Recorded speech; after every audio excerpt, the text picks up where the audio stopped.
disgraced financier Jeffrey Epstein is dead. Did he kill himself? Was he killed?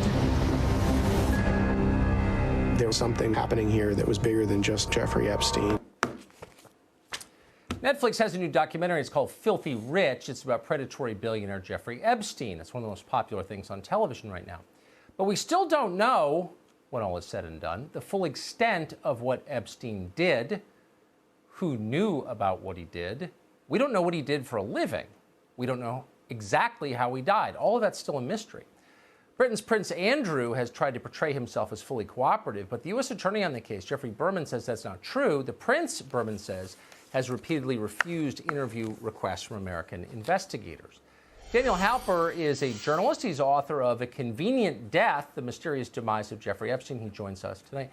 Daniel Halper, thanks so much for coming on. I'll just get right to it. Did Epstein kill himself?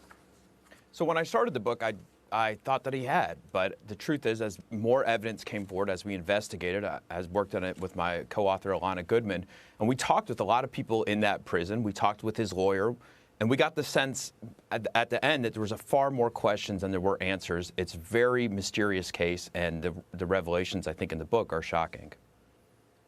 What did Epstein do for a living? Where did the money come from? So he was a con man at his heart. He conned his way into the upper echelons of media, finance, the politics, and the academy, and he used those connections to enrich himself by the people around himself. He always told people that he was a money manager, but in fact, he never was a money manager. He might have given some financial advice at times, but he wasn't managing people's money. He was using that information, we believe, and using that information that he got by being close to all these rich and famous people, and he was using it to get closer and closer and eventually to end up enriching himself. Was he working for intelligence services? He wanted people to believe that he was. We talked to a friend who said that he often made references to, well, back in Langley this, and there are lots of people who believe that he had connections to intelligence services, either domestic or foreign. There have been a number of accounts of a trove of tapes, presumably sex tapes of well-known people in his homes. Where are those tapes? The feds picked them up, and the feds haven't released that information. I think the feds should. The Attorney General, after his death, we all knew that it was mysterious, but the Attorney General said that there would be an investigation. Well, where is that investigation? Where have the results of that investigation led us? Even President Trump has expressed his own skepticism that it was a suicide, and I think it's time that the feds release the information that they have so that we can analyze it itself. One thing, you talked about Prince Andrew not being picked up. Nobody else has been picked up. And we know there are on the record accounts of other people helping Jeffrey Epstein along the way, and none of these people have been picked up. And I think it's time that we get more answers to this deep, deep mystery.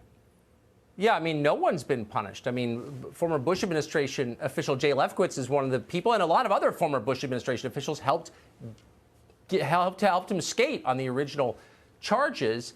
And no one has kind of been punished even or denounced. I mean, everyone's being denounced, but all the people who helped Jeffrey Epstein haven't been. Any idea why? Well, he was very, very close to the Clintons. He was very, very close to various people in power.